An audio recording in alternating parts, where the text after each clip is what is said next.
Hello and welcome to a truly special episode of the Upside Musings podcast. My name is Oke Ndibe, and it's my delight to welcome you on behalf of my co-host, Emeka Onyagwa.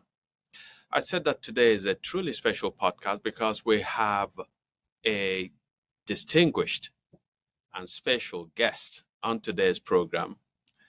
Her name is a household name for people who have been in the civil liberties domain within Nigeria and beyond. And today's podcast is part of our occasional series on civil liberties in Nigeria and in Africa.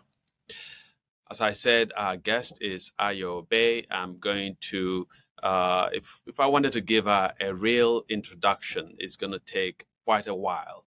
But she's given me permission to give a handkerchief introduction.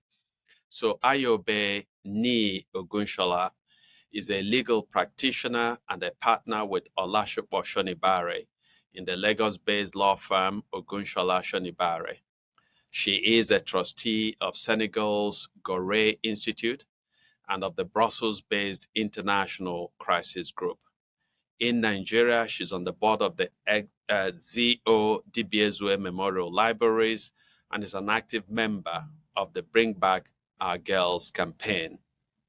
Mrs. Obey was president of the Civil Liberties Organization and has also been chair of the Transition Monitoring Group, an election monitoring / democracy building coalition of independent NGOs, the steering committee of the World Movement for Democracy, and Nigerian Civil Society's panel on police reform in Nigeria.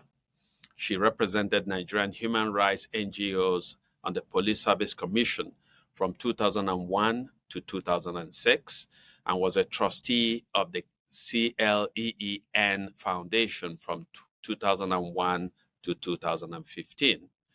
Mrs. Obey has written weekly columns on current affairs for Sunday Punch, Next, and The Guardian, and delivered several lectures and papers on a range of human rights and democracy-related subjects.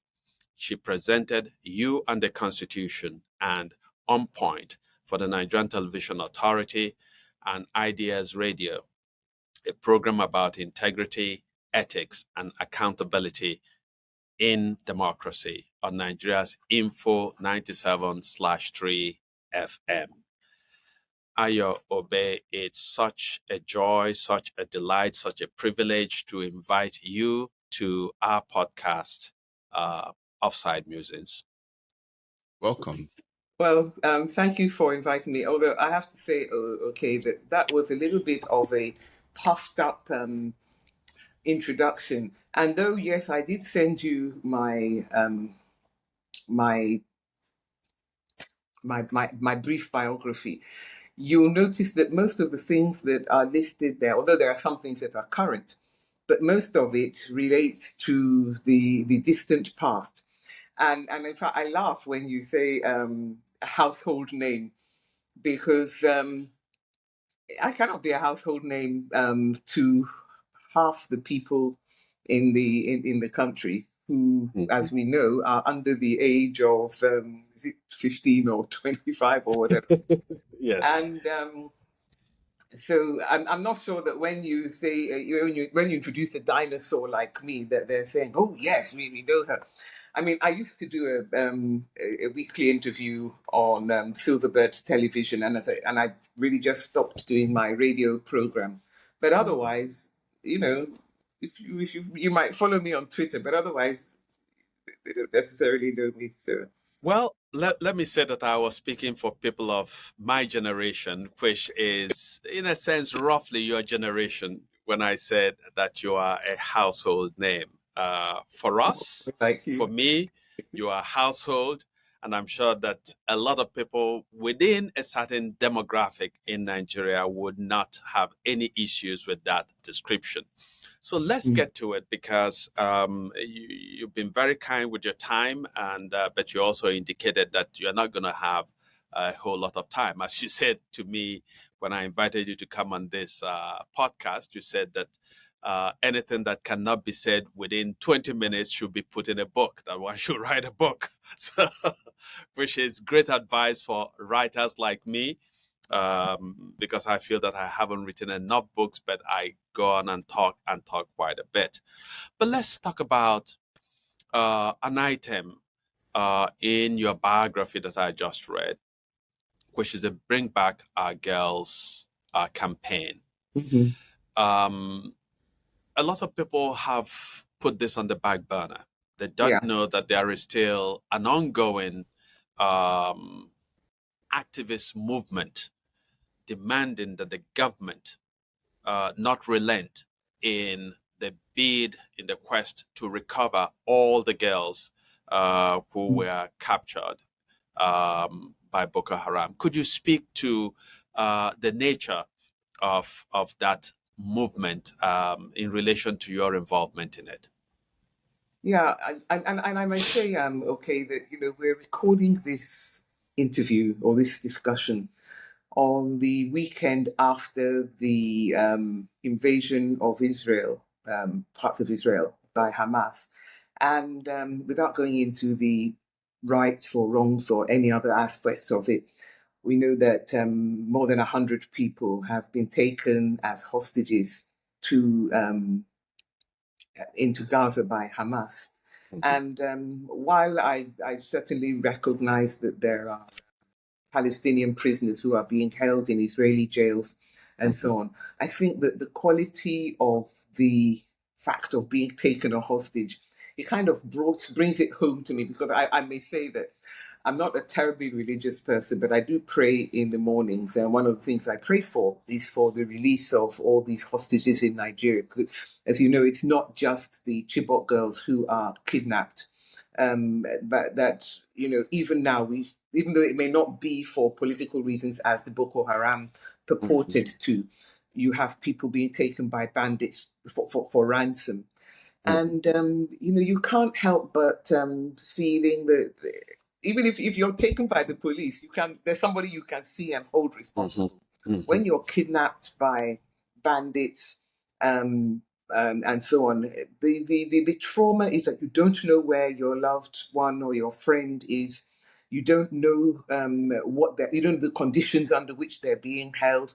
You don't even know if they're not actually at risk of being slaughtered, as some of the hostages in Nigeria had been. Because when we talk about the Chibok girls, we also had the Red Cross and the United Nations workers who were kidnapped, and two of them were killed by then I think it was either Islamic State or Boko Haram.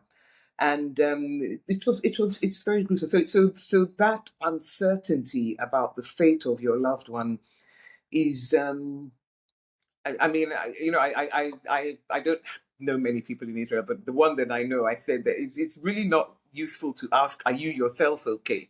Because you may be okay and be worried sick about friends and family. And so I think that it kind of underlines the trauma of people who have lost their loved ones. And in Nigeria, of course, the Boko Haram terrorists, I think what really sparked the movement off was the complete denial by the government that there's no kidnapping. Then there was the sort of blame shifting. Well, the governor shouldn't have had their elections, so on and so forth, and all these excuses and so on. And for me, the reason I joined, the main reason that made me join was because I do recognize that the gap in educational attainment between the North and South is one of the factors that can lead to disunity in the country. And I do feel that when girls in particular go to school and then they end up being discouraged by being kidnapped and of course, the weekend, a few weeks before, there had been the slaughter of schoolboys at Bunuyadi, another secondary school in the north. And so I sort of felt that, this is designed to prevent people in the north from being interested in education, and that's not going to be good for the country as a whole. It's really not just enough to say, well, I'm all right, my family is all right, so and so on, but to recognize what the implications of this might be for the long time future of the country. And then, of course, as one of the women who attended today's sit out, because we sit out from 12 till 1 every week in Lagos at Falomo. And she said that look, she was hearing a report of a woman from Kano who was just going home, and she was kidnapped they were demanding 5.5 million. And she said that look, she thought it was even school children that they were kidnapping, and now here they're kidnapping ordinary women like herself. And so even though she's in Lagos, she just does not feel safe about herself. But I think that the main reason why the Chibok girls became the issue was because before we would talk in these vague terms about 20 people arrested, 30 people killed, 50 kidnapped, and so. And I know we didn't bother with any identity for them. We didn't bother to put names. We didn't bother to put faces to them, and we didn't bother to put numbers to them. So we didn't know. But with the Chibok girls, we knew who they were. We knew the numbers. We knew the names. And so we thought, look, let these stand in the gap for all the people, because of course, as the Nigerian army has been progressing and advancing into the areas that used to be controlled by Boko Haram, you just found many people being released. The Chibok girls were quote unquote famous, but it turned out that there were huge numbers that really we hadn't paid much attention to, we didn't know much about, and so on. And generally, the sort of, it's irritating when people sort of act as though, because we actually had to, when the Black Lives Matter movement arose halfway into the captivity of these Chibok girls, well, we said, look, we can't talk in Nigeria because they'll be saying Black Lives Matter, and the Nigerian government has to say anything.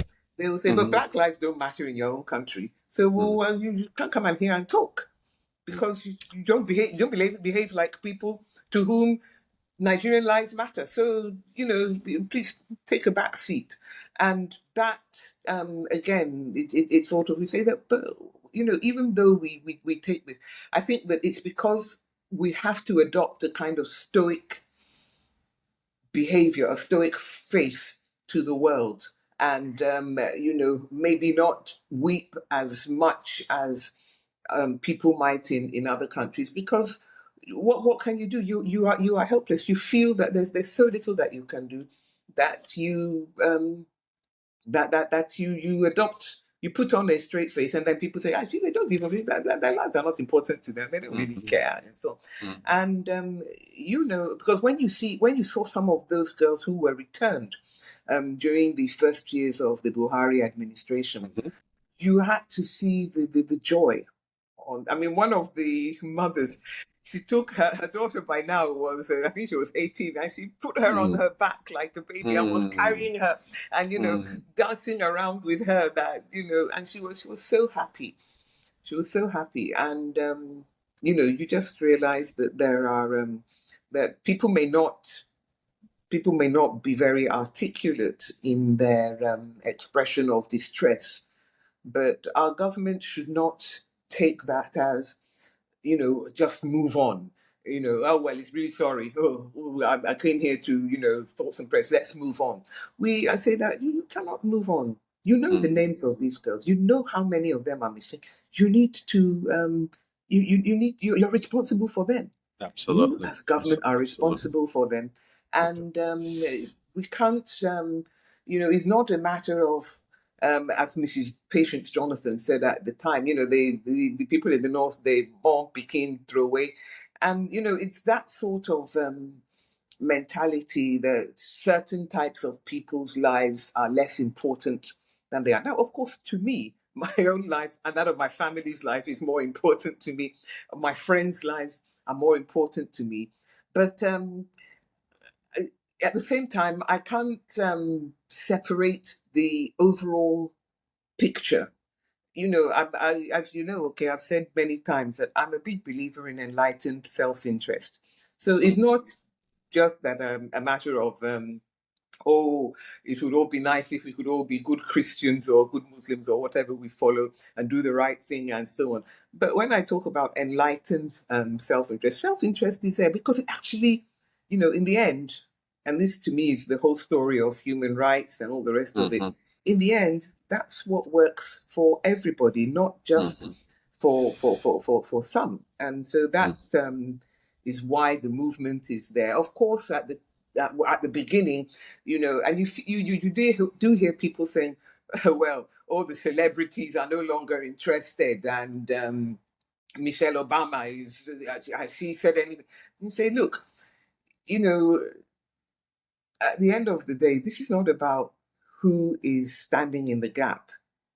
It's about the girls and the kidnapped victims. That's what this is about. It's not about whether people are. I mean, there are times when I've been to the sit out, and there only been about two of us or three of us, and of course on weekends when we have the marathon when there's no movement of traffic, or election weekends when there's no movement again. Since I live within walking distance, I try to get up to the roundabout just to occupy the space for Mm-hmm. that brief period to say Mm-hmm. that somebody is still standing in the gap Mm-hmm. for these Yeah. girls. Well, thank you very much. I'm going to sort of take you back to one of those moments, one of those activities that, in my view, made you known to me and known to quite a few people. And that's your involvement with the Civil Liberties Organization, which at one Mm. point was the most important Mhm. organization that was advancing, catalyzing the cause of civil liberties in Nigeria. Would you please give us a sense of the genesis of that organization and how you came to be part of it and ultimately, at some point, the president of CLO? Well, I know more about it now because I've been helping one of the key actors to edit the book that he's written Mm, about his own involvement in the movement. But I was not there at the beginning at all. mhm, I mm, wasn't part of the founders, mm, and it just happened that and unfortunately, when I'm talking to you, I'm talking more like an Oyinbo than a Niger. But I had just come back to Nigeria to go to law school in 1977. And, I was a complete JJC. I mhm, didn't know anybody. And quite frankly, if I opened my mouth, my voice would sound so Oyinbo-ish that yeah. So I kept my head down at law school. And, but when we got to our 10th anniversary, I called two of my friends who had been with me in law school, Ifoma and now Mrs. Esiri and Tukumbo Shofala. I said, look, let's have lunch because we're now 10 years at the bar. That means we can become judges, we can become senior advocates of Nigeria with this and that. So let's have lunch. And so the three of us were just going to have lunch. And then I heard people, they were calling me, they would say, Ayo, I hear you're planning a lunch. Ayo, I hear you're planning a lunch. And I said, yeah, I'm planning a lunch. But anyway, at the time we sat down to this lunch, there were 30 of us. And that was how I got to know more of my classmates from the time when I was in law school than I might have known otherwise. And one of them happened to be Ulisa Agbakoba. And then shortly after that, there was a story in the paper that the people that they had released from years in detention from the time of Gowan, who had been arrested for wandering and silly offences like that, that they can't just release us like that. You have to give us money to go home. Our people have forgotten us. You have to give us money. And so I saw Elisa. I said, of course, no good deed goes unpunished. Is there anything I can do to help? And that was how I got involved, really, in the Civil Liberties Organization. But I just used to turn up. And of course, at that time, there was this whole Babangida transition that was going on. And it was expected that we would return to civil war. And I'd just, because I was now a mother and I had left GOK Ajayi, I perhaps had a bit more control of my time. So I was attending one of the CLO meetings and they said, well, we're going to have a new constitution, and we're going to have a deputy president. But before there had just been Olisa, treasurer, and so on. So and then I think executive director. And so Abduloro and Chidi Odinkalu, they now talked me into standing for election as deputy president. That's how I stood. So I stood for election as deputy president, got elected. I may say that that was the only election that I was elected to a position in the CLO, because by the time, it came to be, Olisa said, well, now under our constitution, I'm standing down after 8 years. And I was the obvious person that should stand for president, but nobody else would stand for the job at that time, because we had Olisa. So Olisa was standing down. Then we had Abduloro, um, Chima Ubani, who were in detention because they had suggested that Abacha's phantom coup was indeed a phantom coup. So they were in detention with Dr. Tunji Abayomi. And so nobody wanted the job, quite frankly. So that's how I became president. But I think it's more a matter of, you attend meetings, and quite frankly, I don't know whether it's legal training that makes you learn to that makes you more accustomed to speaking out than not. But I would attend meetings, and I would always generally have something to say. And I think that's what made people say, "Oh, yeah, let's let her go and do this.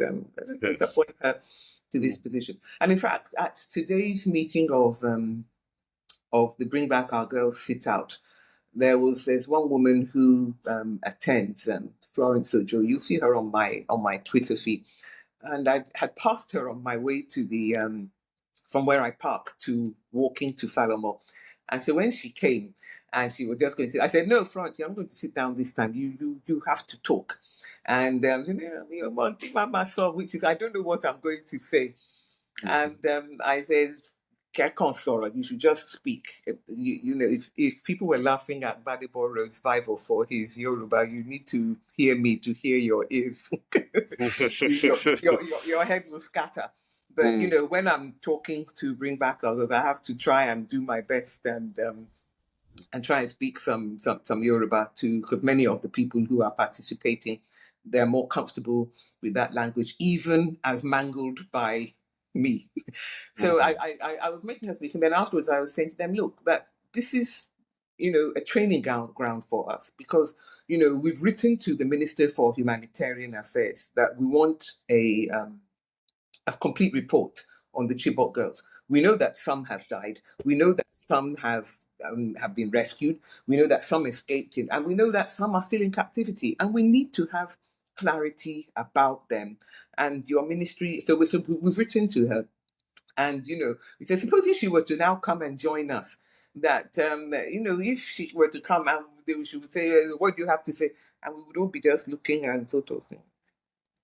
So we have to practice. We have to practice finding our voice to be able to speak out, no matter how humble we think we are, no matter how important we think the other person is, that we should practice. So Bring Back Our Girls is a bit of a training ground too for people to just be able to voice their position. But that was also what got me into not just the Civil Liberties Organization, but then when I was invited to take part in the first meeting of the world, what eventually became the World Movement for Democracy. I think I was asked to chair one panel, which I chaired, but then we were to now do the final statement, and it was held in New Delhi. And though people had come from Pakistan, there was this sort of tension between what the people who had come, the people from all over the world, and we, of course, as Africans, were complaining that, we were completely left out of the thing. Where was Africa reflected in this? But, there was clearly some argy-bargy between the Indian and Pakistani delegates. And I remember Larry Diamond saying that, pointing to me and saying that this is a person that can, bring them together so that they will be able to, so we would get a final statement out. And so we got the final statement out. But after that, I was now appointed to chair the steering committee of the World Movement for Democracy. And I always say to my daughter when she's mumbling something at me, I said that, look, half of the things that people appoint me to is because they can understand what I'm saying. Mm. They can hear me clearly. I'm not mumbling. They're not saying, sorry, what did you say? I can't hear you. So, so CLO operated mostly in the military era, era of military rule. Mm. What were some of the causes that the organization took on, and what were some of the problems that challenges that you faced as an organization, or perhaps even personally? Well, I will say that when I joined I joined the CLO in 1992, and then I did not become president until 1995. And Okay. I had just become president when the Ogoni Nine were executed by the Abacha regime. And at that time, the CLO had delegated Olisa and others to go to the meeting of the Commonwealth Heads of Government meeting in New Zealand to, to get them to speak up on behalf of the Ogoni Nine, who are under the, who were by then condemned prisoners, and to intercede for them. But it just it was almost as if I want to cut off any possibility that I can be spoken to, so I'm going to execute everybody. So and that caused a lot of outrage, and so almost immediately I had become the president. I had to with the Ugandan government, the Ugandan government of Yoweri Museveni of those days had agreed to host a meeting of the African Commission on Human and People's Rights. And one of the issues that they were going to, the main issue was going to be the situation in Nigeria where the Ogoni Nine had been executed. And, we had come through the Babangida era. And although Babangida came in 1985 and he was releasing prisoners up and down and was going to be fine and all the rest of it, he soon showed his true colors because the jails just were filling back up again with different people. And all the time he was trying to work out how can he maneuver himself back into power so that he will be, because he really did not want to leave. He liked being president of Nigeria. And, we can see now that if he had perhaps let go for 4 years or even 8 years, he could have been back. But as it was, we were now back in the doldrums, and Babangida would not let go. So it was really the CLO was dealing with individual cases of people whose rights were being trampled upon. The same issues that perhaps when you're under a military dictatorship, you don't have so much, so many remedies, because at the end of the day, if they really want to keep you locked up, they will just say, well, they will get a decree to order that leads to your indefinite detention. And of course, although Babangida had repealed Buhari's decree number 4, which was the one which we're always supposed to call it the what is it, the infamous or whatever it is. Yeah. There's one journalistic cliche that always goes along. Yeah. Obnoxious is the word, yeah. Yes, Obnoxious. Obnoxious. Yes, obnoxious decree 4, yes. You have to so they had repealed that because it said that if you make fun of any public officer, even if the fun is based on something true, even if it is true, yeah. But the thing is that people, I think, were more but Babangida nonetheless was still operating a very draconian measure, way of not necessarily locking people up for what they wrote, but closing down newspapers, arresting journalists, and so on and so forth.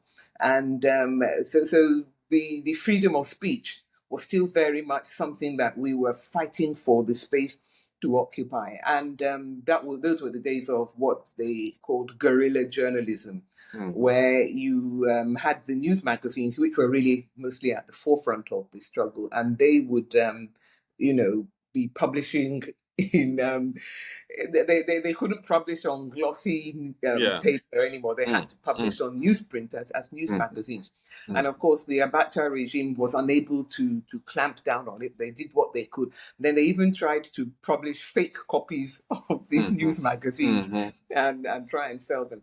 But of course, okay, what can I say now? The whole environment is different now. Not just as regards the fact of the broadcast media, but also the fact of the social media. Social media. And,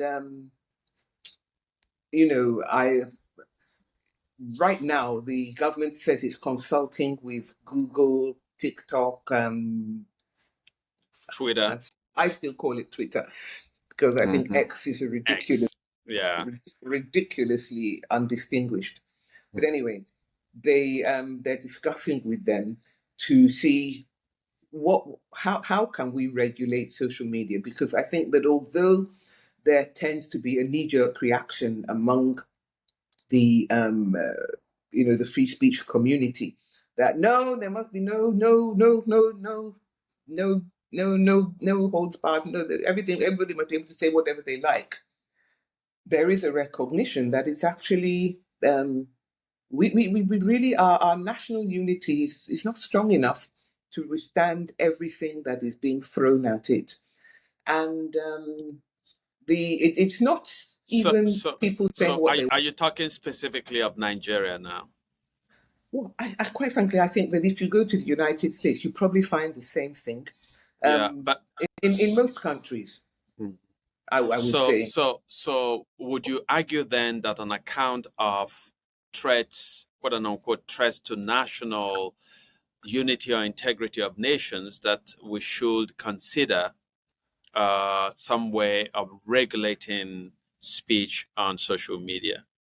I think that we actually see that it is in fact being regulated. It may not be being regulated in the United States, but certainly in the continent of Europe, it is regulated. Yes. There are some things you cannot say. I mean, the whole superstructure of not being able to talk about the Nazis or express any Holocaust denial and so on and so forth. Those are part of restrictions that their free speech faces. And I think for us, the problem is not really that people don't actually recognize that something has to be done. It's more that who is going to be doing the regulating? Because the people doing the regulating are not, they have their baggage, let's put it like that. They have their issues. And so they're interested parties, as it were. They're interested parties. But then, okay, I can also say that when people say that it is, if you are on one side, you see everybody who is not 180% in your camp as also being an interested party. So, I mean, when I was doing my radio program, or when I talk on Silverbird, and I think partly it comes with the training as a lawyer. You cannot be a lawyer without going into your contest and not know what your other side may be thinking. You don't go into your contest imagining that the other side are idiots or insane. You have to also put them yourself to some extent in their shoes and say, if I were in this position, what would be my position? What would I say? Why would I? What would be the argument that I would make? And so, so you see that it's not that I think you're completely crazy, although in some things people are crazy. But if I say that this is my choice, it doesn't mean to say that because I have not agreed with you that I have I think you should be consigned to the innermost depths of hell. I mean, I was listening to the Israeli ambassador addressing the Nigerian media, and he was Mm-hmm. saying it's a choice between good and evil. And I said, well, if you're in, it's either Hamas, and I said, no, it's not actually. That's the problem. It Mm-hmm. is not a choice between good and evil because there is evil on both sides. Yeah. And so to you can't force us into, I don't know if you've seen that famous cartoon that sort of say this is what it's like on social media, that you say, actually I think I prefer mangoes to bananas. And then, so you hate bananas. What have you got against bananas? Why are you so anti-banana? And all the rest of it. So just said I prefer mangoes. Yes. And I just say I prefer mangoes today. Mm-hmm. But you're always being, and I was, and quite frankly, having watched some of the interviews of people on the issue of Israel and the Hamas invasions, the way people are being pushed into corners. If you're not with us, you must be against us. You cannot. And as I say, what is behind the six of Israel's response, invade, attempts to invade or preparation to invade, is more than just the seven of Hamas's atrocities. We have this saying in Nigeria: "What is behind six is more than just seven." Mm-hmm. And there's all the numbers Mm-hmm. leading to infinity. And this Yeah. is the situation with us too in Nigeria. It's never that there's all one, everything is all on one side Mm-hmm. and something is else on the other side. Mm-hmm. So I find So it difficult to yeah. live in this world of extremes where everything is Mm-hmm. black or white, Mm-hmm. good Mm-hmm. or bad, evil or holy. No, Mm-hmm. no. So let me uh, because I as somebody who I actually am not one of the greatest participants in social media, uh, but then I'm very, very worried about attempts by governments because I sort of see governments as entities that maintain monopolies on violence, the means of violence. They maintain monopolies on money. Governments want to control the space of currency. And as much as possible, governments want to control, if they can get away with it, information. Or what I call disinformation, actually, because a lot of what governments do is to spread lies, to spread falsehood in advance of their programs. So attempts by governments to legislate what is true and what is false, and what you can say and what you can't say, trouble me quite a bit. And I think that a lot of it came out during COVID, where people who would ask questions about the vaccines. And these were not quote unquote anti-vaxxers, but everybody was reduced. If you asked any questions, you were an anti-vaxxer. But there are people who are taking every vaccine that was due them, but they had questions about the speed and the testing of the vaccines that were produced. And the response was, you don't believe in science, you're an anti-vaxxer. Social media Yeah. was often asked by governments to shut down even Mm. vaccinologists, virologists who were asking questions about the vaccine. So I'm scared of governments legislating that kind of thing. But let me sort of, because our constituency is But that is mostly Nigeria. okay. That wasn't even legislation. It No, actually no, no, wasn't no, no, legislation. It no was actually the pressure from governments on the social media. precisely. So it was the government trying to, as it were, arbitrate what should be. It's like some doctors said that hydroxychloroquine, ivermectin were highly effective Mm. in treating the virus, right? I took ivermectin when I had Guilty, my lord. COVID. Yeah, do you understand? I took it, and for me, COVID was a piece of cake. The day after I got COVID, I went out on a 4 mile walk. The next day, I mowed my lawn, and I on ivermectin, right? So I believe that ivermectin is highly effective. I was troubled that doctors who were saying this thing works were removed from social media, were accused of spreading disinformation by people who were managing government narratives. But that's a different conversation. Mm. So, what I want to talk about is um, social media as it operates in the Nigerian space. Mm. You are you become a big player, if you like, on social No, media. no, Well, on some level, no. and part of it is that you have not been shy about your support for the APC and for Bola Ahmed Tinubu, the presidential candidate of the APC. During the election, certain statements were made on social media. Okay.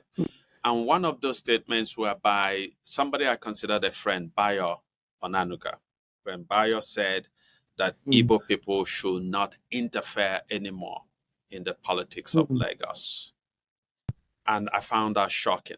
And I thought that people from both sides of the aisle would have been outraged and would have called him out for going beyond um, an area that you shouldn't touch, right?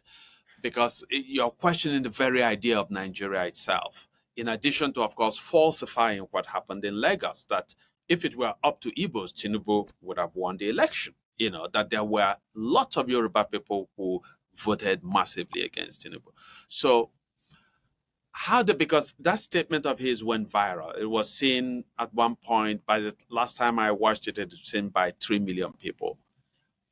I expected, say, somebody like you. So I don't know how you took it, that Well, statement, maybe you and didn't what. see my question to him. Okay, okay, I no, actually I put a question. I said, I asked him, what do you mean by interfering? Do you mean oh, by going wonderful. out and voting? I'm voting. Okay, Because that, good. I can't remember Mm-hmm, the exact words of it, but if you look mm-hmm. through my Twitter feed, you will find Okay, it. And I asked okay. him that, what do you mean by interfering? What do you mean Mm-hmm. by interfering? Because interfering, people go out and vote like the rest of us. Yes, What good. are we going to now have Mm-hmm. I can't remember, Yes. but I did actually. But you see, because you prefaced what you said by saying that, I mean, I voted for a party and I voted for a candidate. I have not signed in blood. You know, in Iraq, you had to Mm-hmm. show that you were voting for Saddam Hussein by showing that you used your blood to mark the. Mm-hmm. No, I just made the choice out of a field of candidates. And that was, as far as I'm concerned, I have not sold my soul to the devil. I have not done, but once you preface it with that, then anything that I say that doesn't fit that narrative is it actually it doesn't even get seen Mm-hmm. because we are all now dealing in stereotypes. And once the person's stereotype is that they voted for this person, then they say, it must be because Tinubu is paying you. And I said, Mm-hmm. that they wish he would, you know. Yeah, And yeah. but this is the reaction. Mm-hmm. And I have people who were staunchly behind Buhari, and as I Mm-hmm. said, I mean, I don't think Silverbird would have been asking me to to discuss current affairs on the program if I was only going to come out with a rabid one-sided view, because Mm-hmm. to me, there is generally more than one side, and Mm-hmm. there may be arguments on one side, arguments on the other. It just happens that I may have preferred one, but that's not relevant when I'm sitting there as a commentator or discussing current affairs. And I think that once you can pigeonhole me, oh, she's an APC supporter. I said that, see, as for this Tinubu and his, I don't bloody care. I really don't. And, if you want me to get excited about the difference between Tinubu's certificate and his this and the school he attended, I'm sorry. Maybe it's because I grew up in an environment, a milieu, in which it was assumed that you're going to go to university, you're going to get a degree, and Mm-hmm. quote and unquote, you are going to go and get your master's. It's and so I don't come with this idea that, oh, anybody who hasn't got it, or that, because I recognize that it is actually a degree of privilege to have achieved that. And I don't feel entitled to look down on people who can't, who didn't. I mean, like I said, one of my tweets, I said that, I mean, Farouk Peroki had talked about certificates and all the rest of it. And I said, most of us, when they say Chicago State University, Didn't know the difference between Chicago State. Chicago University. I will not know what's our business. It is. Oh, sorry. They said, no, Chicago State University cannot be mentioned in the same breath as University of Chicago. I said, sorry, we didn't know. We thought it Yeah, was. but But you then, see, but the point is that yes. those things, whatever you say, and I did,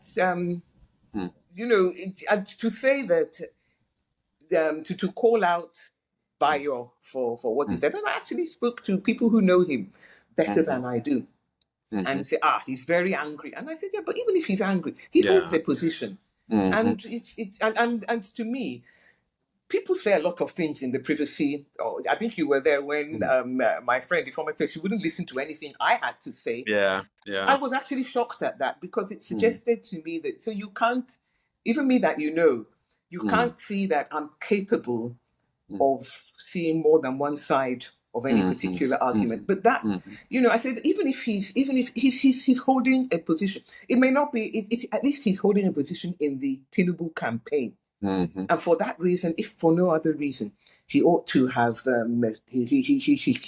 He could not have been there, but now he has been appointed. And I actually thought that is the end of his career. But he had just been appointed as one of the president's spokespersons to for one thing or that. And I recognize that he was one of those who suffered during the time of Abacha and all the Yeah. rest of it. But I didn't think at that time we were not dealing with, even though there might be some, people who are, the June 12th struggle was it was a source of a lot of discussion and dispute within the human rights community because we had become pro-democracy activists because we felt that you can't be dealing with human rights in different pockets without addressing the whole issue of the environment in which you are struggling for human rights. I always give the analogy of cholera and the water supply. You may have the cure for cholera, but if you don't tackle the water supply, you have to be running around from place to place dealing with the individual cases of cholera. Whereas if you tackle the water supply and clean it up, then you have fewer cases of cholera.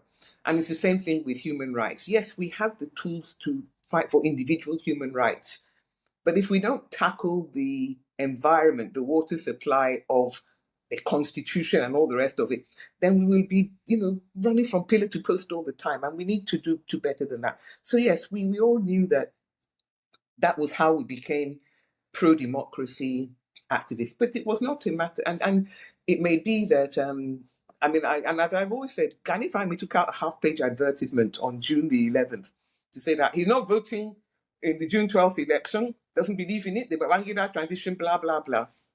And yet he turned around to become one of the staunchest pro-June 12th advocates. Now, you may say that it's because he knew MKO Abiola during the time of his working for Concord and so on. Or you may say that, he must be bigoted because it happens that MKO Abiola is a Yoruba man like him. And what I found disturbing was that a Yoruba person like me is is labeled a bigot because I happen to be supporting or have decided to vote for Bola Tinubu. But every Igbo person that I know who is perfectly free and is, I don't even blame people for voting for Peter. We just don't sell him to me as a saint because nobody is a saint in this business. So you make you make your choice. If you want somebody who looks more saintly, you are free to vote for the person who looks more saintly. If you want somebody who looks more like somebody who can get things done, then you know who you're going to do. But it's this idea that only one group of people was bigoted and the others were picking the best. I mean, come on, give me a break. That did not go. Yeah. But yes, people. We've and I think that it happened that I had already decided that I was going to travel over the weekend of the governorship election, and when the result for Lagos came out, I said, it looks like someone losing trouble, but I won't be here to vote for him, so we have to do. It happens then that they postponed the election. So I was in fact able to vote in Lagos. And I think that it was not so much the fact that Lagos had been lost by Tinubu. It was more the kind of virulence, the naked racism really that came out over the Lagos state election. As usual, I can see why one side said this and why another side said that. But I think that, you know, at the end of the day, I would say that the long-term effect. I mean, I don't know if you know late Professor Ebere Onwudiwe. Oh yeah, very well. I could have discussed these matters with him, but I have my closest friends who, as it happens, are Igbo. I don't discuss politics with them if I can avoid it, because it's painful, really. And so I avoid. Is it not the case though that there are because there was a generational aspect, and Emeka, you've been very patient. So I actually sent you a text message saying if you are ready to go.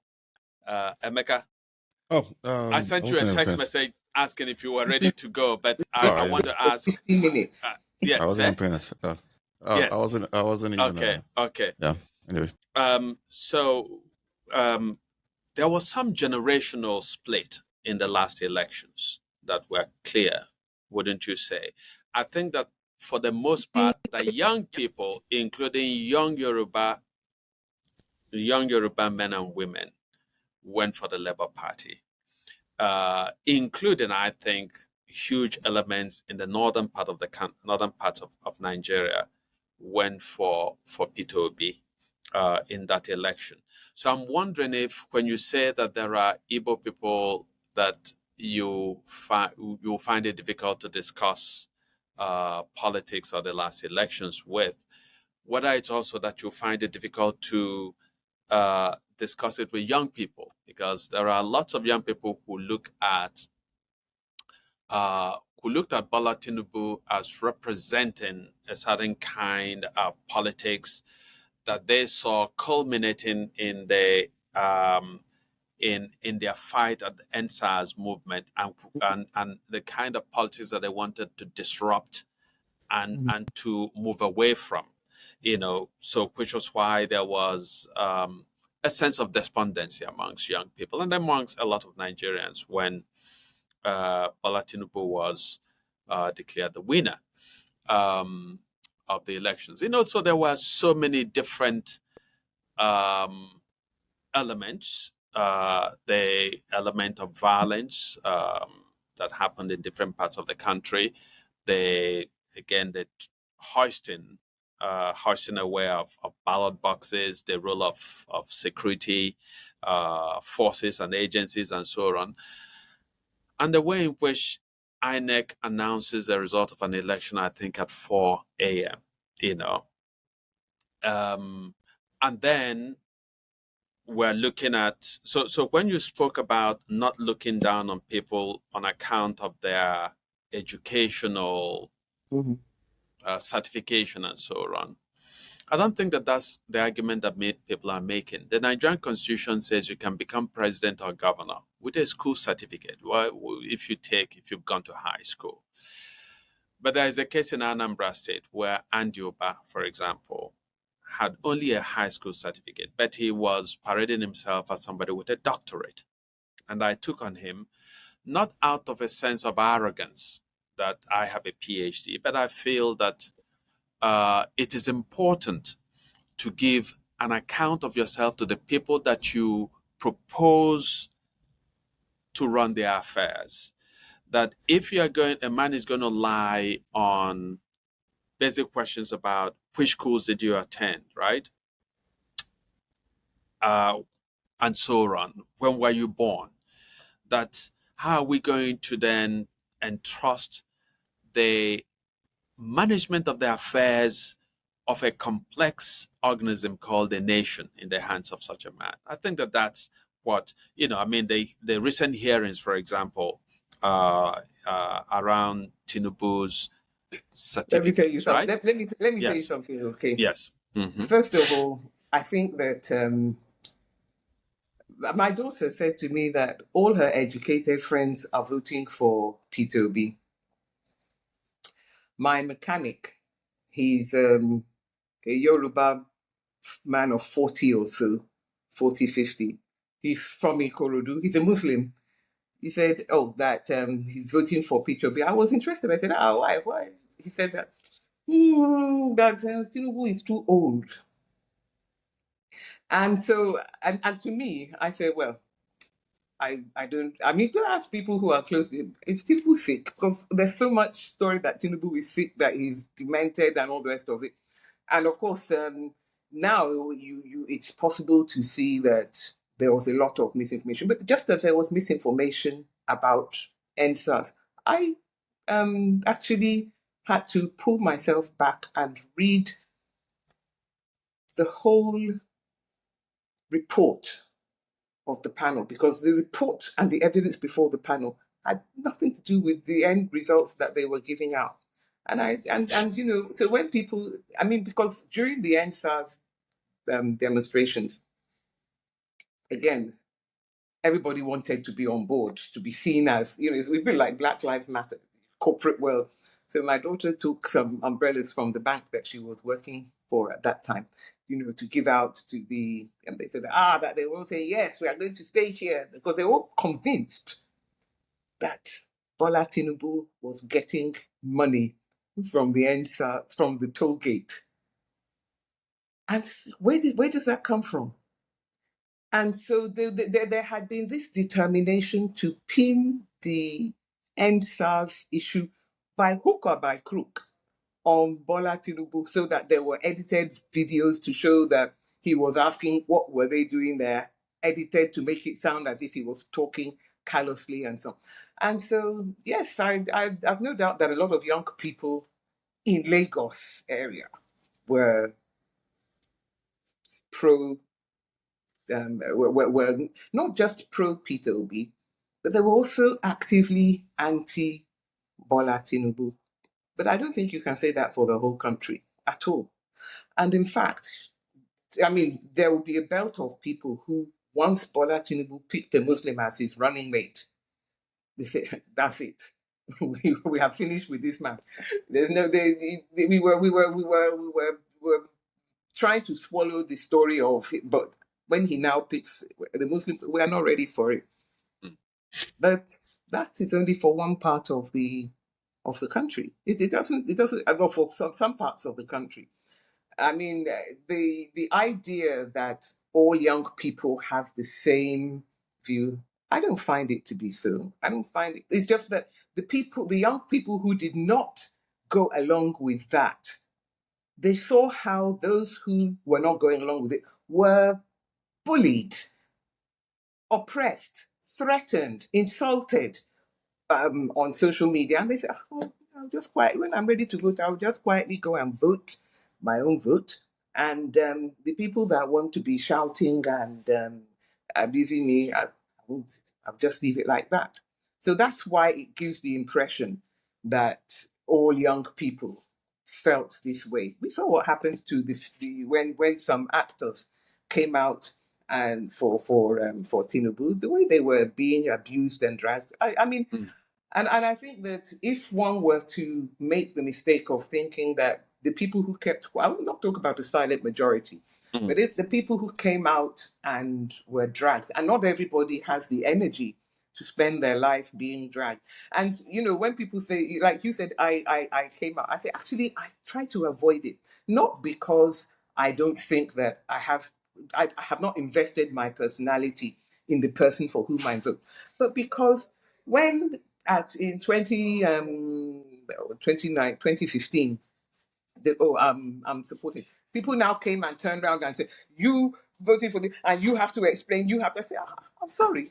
I expressed my own view about how I'm going to vote for. Did I hold you by the neck and carry you to the polling booth and make you vote? But people now are sort of, you have to justify, you have to apologize. And I say, well, better let me leave you to make up your own mind about who you want to vote for. And if you can discern who I'm going to vote for. Don't turn around later and say, I told you to vote for such and such. Make up your own mind. And that's really all that I would say about it. Who we've lost, Emeka.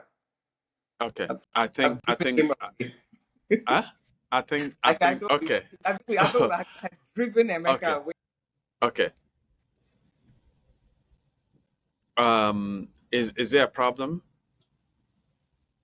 with that? We have a problem. Oh my gosh. Yuppie. Oh. Yeah. Let me be on the phone to him and see Okay. if it is something he Coming can. back. Okay. I was just gonna. Can you hear me? Yeah, I can hear. Okay. Yes. Is that problem resolved?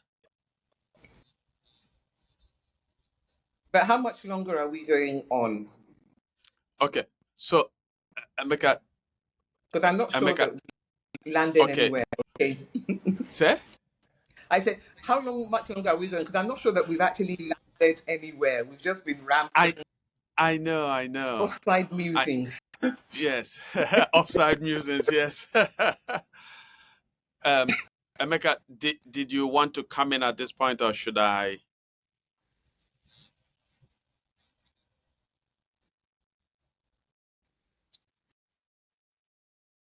Oh boy. Is it the recording?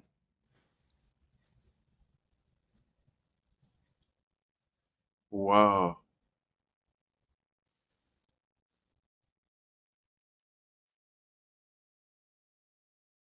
Okay.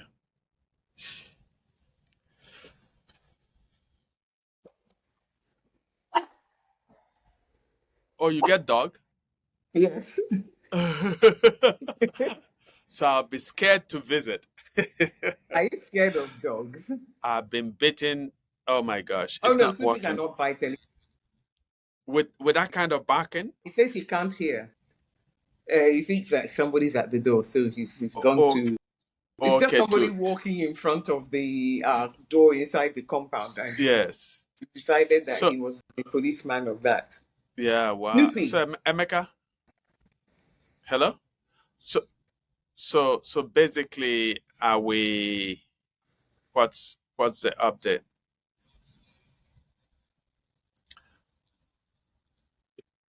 You You can't. You can. cannot see her? Okay, you can't see me and you can't hear me. Oh my gosh. Oh my gosh. Oh boy.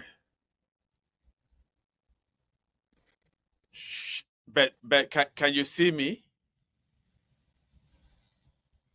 Oh boy. Do you want to end the recording and we log back in? Okay. Do we wait a few minutes?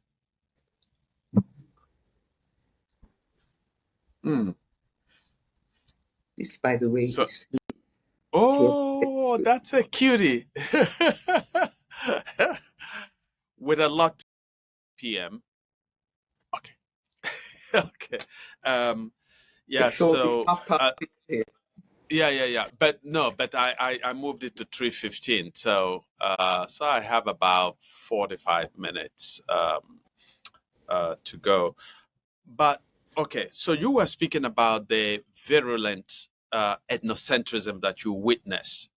As Okay. I said that people who expressed their support for one party were attacked and vilified and so on and so forth. Mhm. That's what I would Okay. say.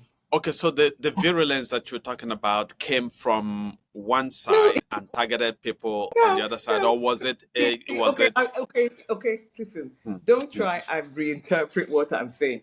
We No, saw I what we really saw. want to understand you. Yes. Some people were accused of bigotry Mm-hmm. simply because of their choice of candidate. Mm-hmm. Okay, Mm-hmm. and mostly it was Yoruba people. If they supported Tinubu, they were accused of bigotry, Mm-hmm. right? Yoruba people did not accuse Igbo people of bigotry for supporting him. My law partner, who is is a Yoruba man too, my law partner, his political party was supporting the Nigerian Labour Party and Peter Obi, as well as Gbadebo Road for the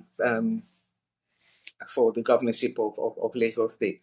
That's why I say that for me, I can't just sort of approach it from the point of view of that everybody who doesn't vote the way that I vote must be mad or insane or evil. And I don't expect them to approach my electoral choices in the same way. But I didn't see that I didn't see that all over, and particularly I didn't see it on social media. And unfortunately, I think that if one spends too much time on social media, you will find that that is amplified. Whereas in the real world, you go out, you have your friends. I mean, on election day, I know how many people were approaching me and asking, where can I go and vote? That, I'm a first-time voter. And they were Igbo people. And I would say, this is where you should go, or so on and so forth. It was not it was not, I didn't see it in those terms. But, and I think that even though, I've seen some, let me put it like this. I think that when I saw the election petitions that were, as they were presented to the court, I've done election petitions in my time.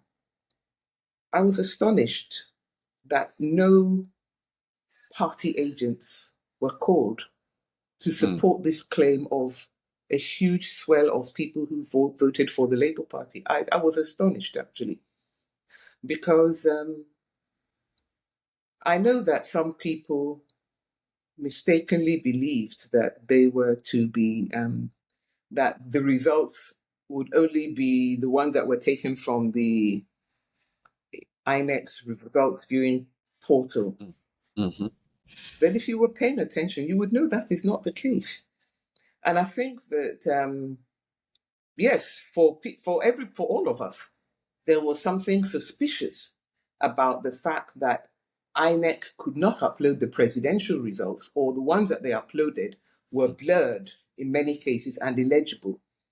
But it's not the same thing as saying that those results were not the results. Because what you do when you're complaining about the results that the electoral body is producing is that you bring your agents and you say, it cannot be correct because this is the results from my agents.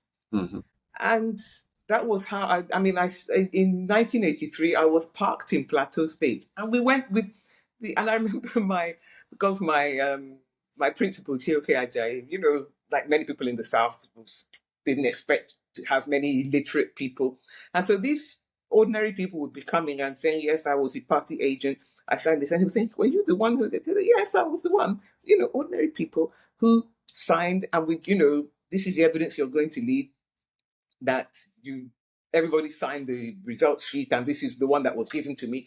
And so this is how you know whether the results sheet that the electoral body is producing is one. And I was surprised that that was not done at all. So now, as somebody who has played an important role in issues of electoral integrity, both in Nigeria and indeed in the wider world out there, give me your assessment of the INEC's conduct of the last elections. What impressed you and what disappointed you? Well, my own personal experience was that, firstly, the bimodal voter accreditation worked beautifully. In fact, we got there and we were getting ready to use up, and they said, look, it's better, it recognizes your face much better. And so and it did, and we voted. And also, this was the second election in which it was no longer a matter of you come for accreditation in the morning, then you go back and you come to vote after you've all been accredited. So to me, it was such a, I won't call it seamless, but at my own polling station, compared to even my experience before, I felt it went beautifully. And I was not an election observer or election monitor in this election, but these are the days when those of us who have bicycles, we can afford to go out on the road with our bicycles because we're no longer afraid of being knocked into the road by cars because there's no traffic. So I cycled around my neighborhood up to Falamo, as I said, to occupy space for Bring Back Our Girls. Hung around there, and then cycle back down Awolowo Road. Lots of polling stations there, and I didn't see any problems. And you see, when the Nigerian Bar Association, which actually put monitors out, had its report and said that this was what we saw, people were attacking them and saying, you can't say that blah, blah, blah, that, what about this person?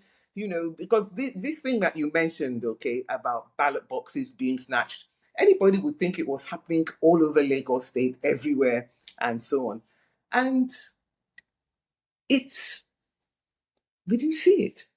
And the NBA said, well, our monitors can only report what they saw. And people were attacking them for not reporting what they didn't see, for not, in fact, following the line peddled by the European Union that there were reports of this, there were reports of that. And honestly, I thought that we would at least have one person come and say, I was attacked at a polling station, or I was at the collation center, and the results that were collated, I refused to sign it because it did not reflect what we had.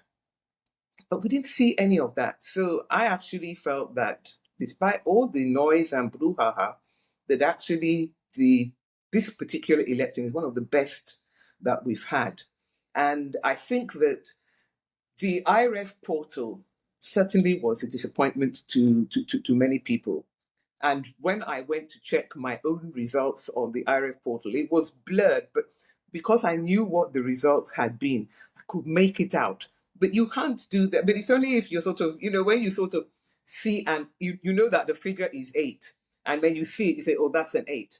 But for all you know, it could have been a 3 if you hadn't seen. So you tend to see what you are expecting to see. So I think and whereas the results for the National Assembly election were clear as crystal. So that to me, but then I don't take lightly INEC's complaint that there were attacks and there were attempts to hack in to its and that's why they say we're going to do our collation manually. And if you were a serious political party, your agents will bring you their results. And that was why, as Fashola said, we knew that we had not won in Lagos because our results from our agents confirmed what the result was. But the people who were saying that the result for Peter Obi was 500,000 more than it was given to him in Lagos, I said, well, where are the people who are going to produce that? So I actually feel that there was a whole ground game of propaganda and lies about what INEC had done, vilification of the INEC chair. And so, I don't know if you remember in 2010 when I had been invited to attend the Chinua Achebe colloquium. And Atahiru Jaga had just been appointed to head INEC. And he was talking about, well, that, we're not going to do accreditation. And I remember speaking to,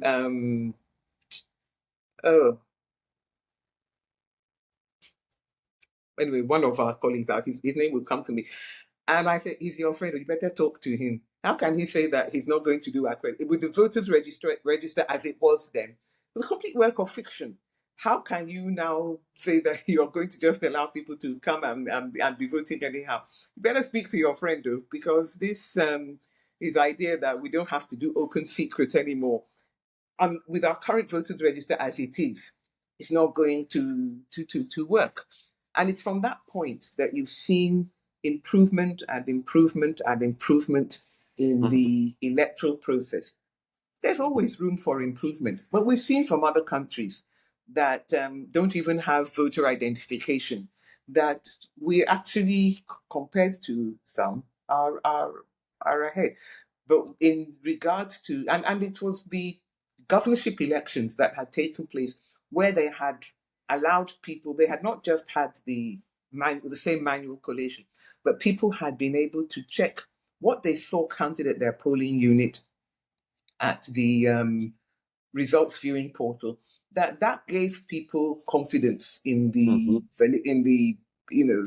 the integrity of the results. So there are definitely things to do. But if you are a candidate, you can't be complaining about that. Me, as an ordinary voter, can be complaining that I didn't see my result at the polling unit, so I'm not satisfied. I can say that. But you, as a candidate, you're not serious if you don't have your agent to back up your story. And that to me is where the difference lay.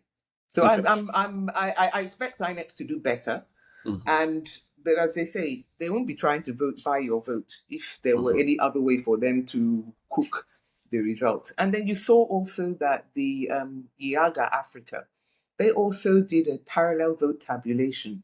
And they said that the two places where their PVT did not tally with the result declared by INEC were Rivers State and Imo State. And I thought, well, Rivers State, there was a lot of dirty work at the crossroads there, but nobody came to give evidence from there. I mean, and they said that the result for P2B was switched around to the result for APC. I thought, oh, well, that is something that the agents are certainly going to come and prove. But my surprisation, agents did not come. And, however much you want to abuse the courts, you end up saying that if they can't bring the evidence, you can't blame the court for not giving judgment on the basis of evidence that was not led. But you also then begin to ask yourself, like you saw this woman with the bandage across her head and so on. Wasn't somebody going to come and give evidence about her? Because we know that some of the people that were said to have been killed, that the people who were the relations of the person who was set up, you say, I beg, please, I died of natural, and we carried him home for burial. You see, so, and you begin to ask yourself, how many of these are actual real cases and how many are not? Because as a lawyer, I know that the way to test the veracity doesn't always get you there. But one way to test the veracity of a claim is to subject it to cross-examination. And, if you're not ready to put your witnesses through that, it suggests to me that you know why. Okay. So in the run-up to the election, right, Tinubu refused to do any of the debates. He went to the UK and spoke to Chatham House, and he was distributing questions to members of his delegation. In one of his talks to his supporters, he said to them to snatch it and seize it and run with it, power. And all of this rhetoric and all of this refusal to speak directly to Nigerians in a debate fueled a certain perception that either he didn't take Nigerians seriously, the people he wanted to govern, or perhaps that he had a different way of banking the election, so that he didn't have to, as he said, that it was his turn to be president. So it's all of these, in addition to say what happened in a place like Rivers State, that have led to this perception that his victory was not on the up and up. How do you respond to that? Well, I mean, I think he won the most votes. He got the plurality of the votes. So if that's the issue, his victory was on the up and up. Now, and that's why you find the whole contest has dwindled to, yes, okay, he graduated, but it's his certificate. That certificate, is it? That's what it's dwindled to, quite frankly. Yes, he was on the up and up. But as I said, I don't approach elections with the idea that my own candidate is a saint, and every other candidate is a devil. I don't. So I would have liked Tinubu, because I would have liked Tinubu to take part in debates. But at the same time, I knew that everything that he was saying was being picked over for the slightest stumble and so on and so forth. And I said, well, that was his choice. It didn't stop. It's not debate that will make me vote for him or not vote for him. Mm. Let me say that. But I live in Lagos, so I know what. It's not that Lagos is a heaven, but at the same time, it's not the hell that people now try to make it out just because somebody said that he's done better in Lagos than other people have done in their own states. But yeah, I would have loved him to come out and and debate. I don't think that everybody wanted to be in Chatham House. I don't believe. I'm not a big. I don't think it's the, you know, but we, I won't call it quite Kolo mentality, but nonetheless, everybody wants to be seen there. I don't know why. What can I say? And I Yeah. actually am not aware of the pick it and run with it, but I can see that it would be taken in the context of not steal the ballot box and run with that, but rather, you know, get power and run with it. But as I said, the fact that I voted for him is because I felt of all the candidates, he was the one that I preferred to see in office compared to the others. It doesn't mean to say that I think he is without fault or that he is the perfect candidate or anything like that. And not at all. Just that he's better than the rest. That's all. Okay.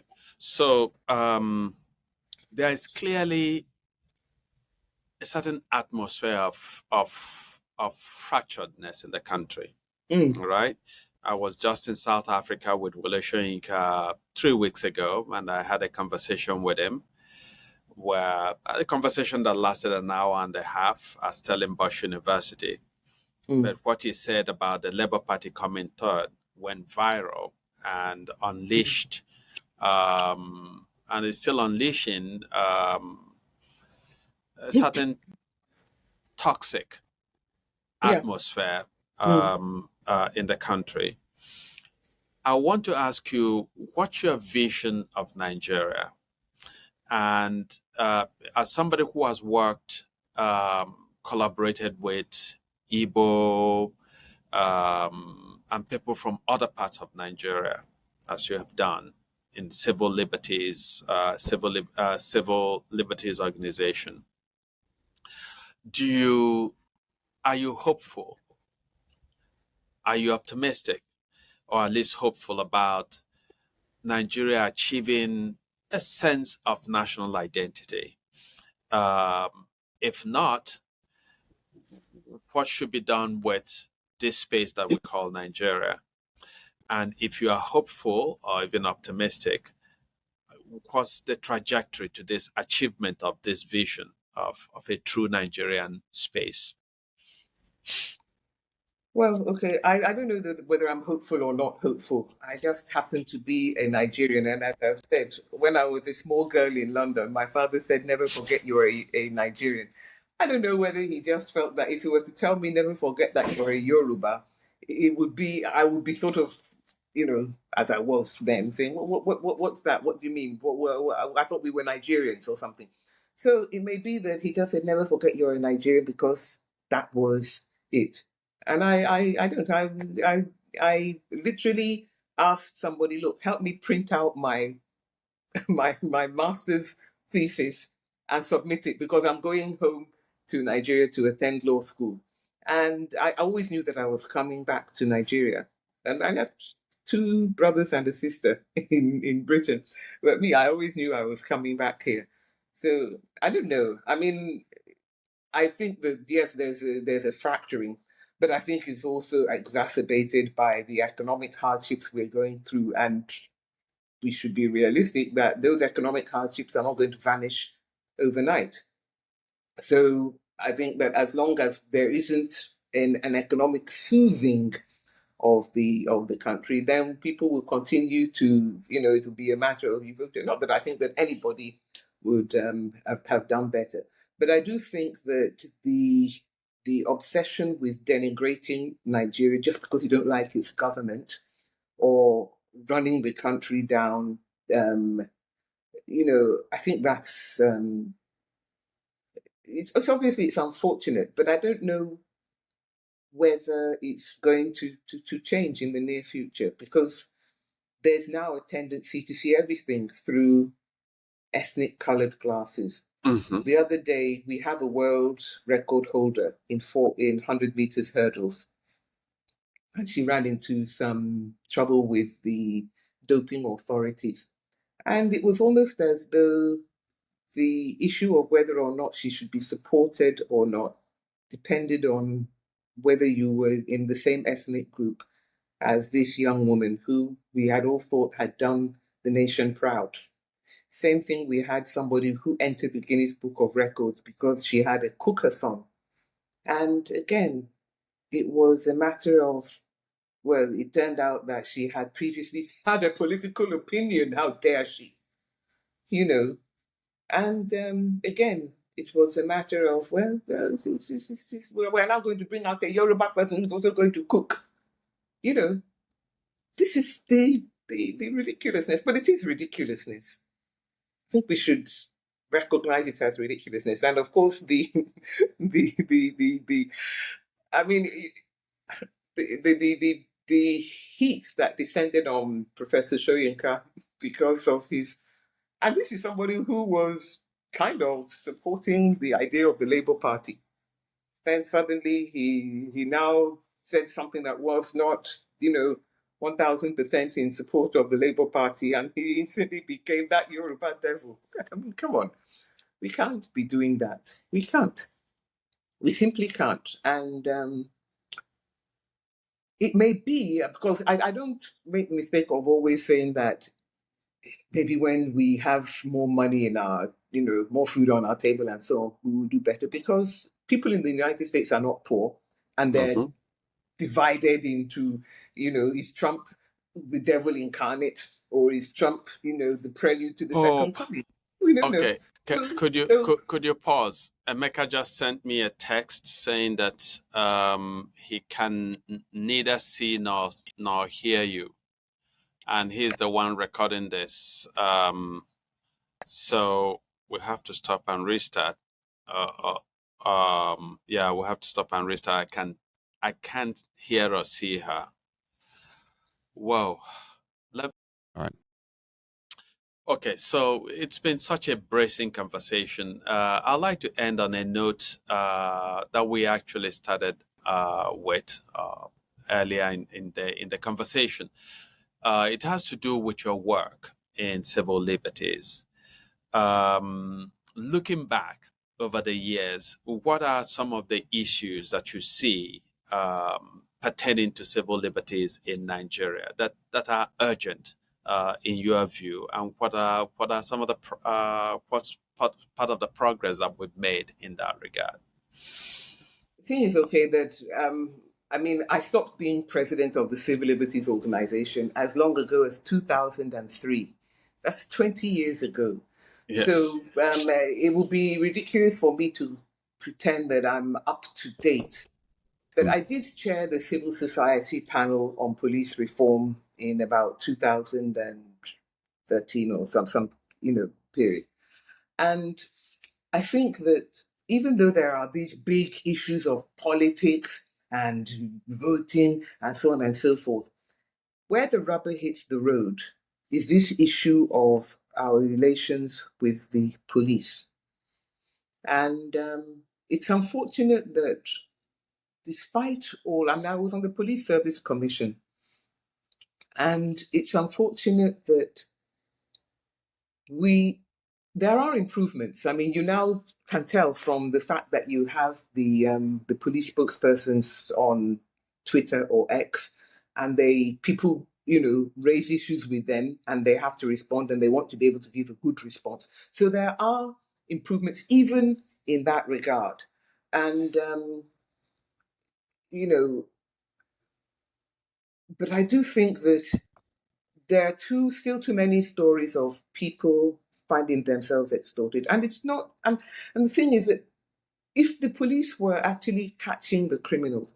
But when I also consider that kidnappers are able to collect their ransom and go away with their ransom, and there doesn't seem to be any mechanism for, apart from storming kidnappers' dens and, but actual detective work, intelligence work, and so on, to to nip, to catch them even when they are think that they've got away with it.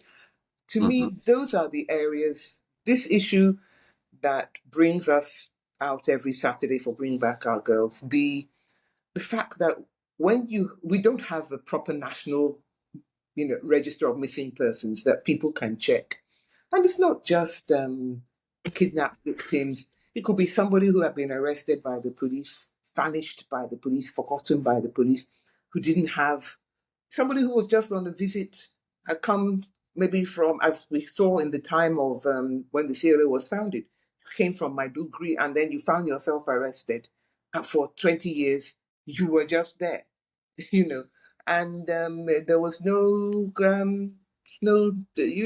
just when they came on police visits, that on prison visits, sorry, that's when they say, oh, what are you doing here? What have you been here for? And then you say, well, I don't know.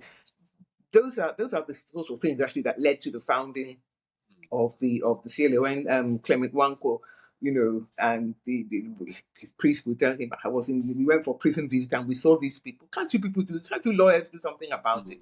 And so on. So I think that if we could see some improvement there and in our security, of course, the economic issue, as they always say, is the economy is stupid, is a huge problem. But when you deal with those things, you will find less of people worrying about, is this person a Yoruba or whatever, or all the rest of it. I mean, the other day, the Lagos state government had been going around saying, all you markets must clean up your act and so on. And they were doing it, and they do it. But when they got to Ladikor, which is a famous spare parts market, you find many Igbo people there. The story was going around that they say that if we can bring X amount of money, that they will leave us. And so the Lagos State man said that you better clean up your market, Tori. And I said, yes, of course, somebody would now come with that story. And because you're a receptive audience, to feel that they're now targeting us, that we are being targeted because we are Igbo traders in Lagos, you may start to think that it is true. Whereas there's some wise guy who's trying to collect some money and put it. And of course, when they now started cleaning up the market, then the cleaning up the market, and the market is to be reopened.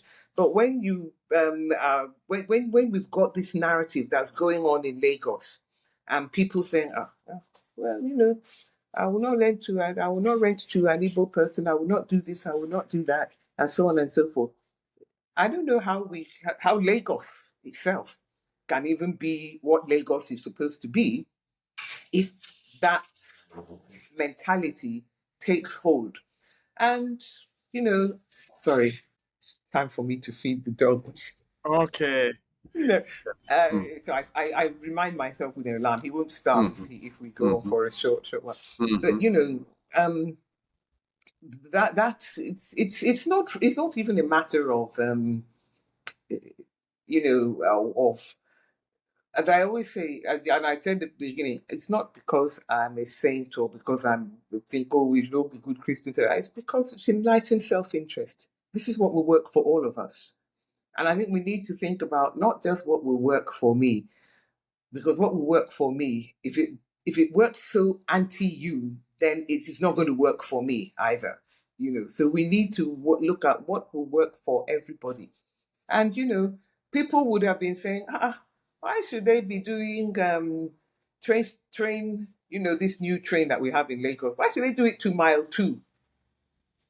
You know, People will say, well, and people are enjoying that train.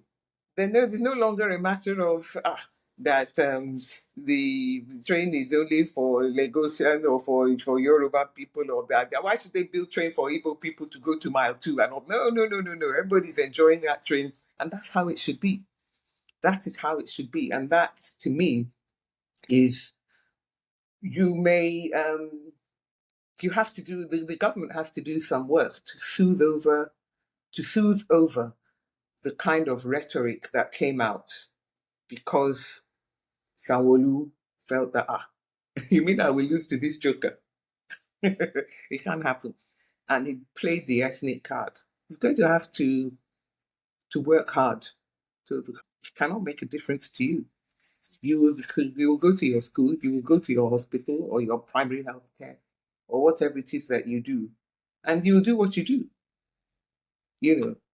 But it's still a lingering undertone of, so we're not really welcome here. We're not really welcome. I mean, I don't know. You guys know how it is when the African Americans come out and say we are foundational African Americans, and you guys from Africa are you don't qualify or whatever it is that they say. But we are here now. We are part of it. We're part of this. Part of this. We're part of it. I don't know. I really don't know. Well, thank you. Thank you very, very much for your generosity of insight and of time to join us on this podcast. It's been really a very enjoyable time conversing with you. We've known each other for some years now, and we hope that when next we call you, that you'll make yourself available and offer your insight. If you tell your people that you're calling me, they will say that woman. Make sure you don't bring her here again. Talking.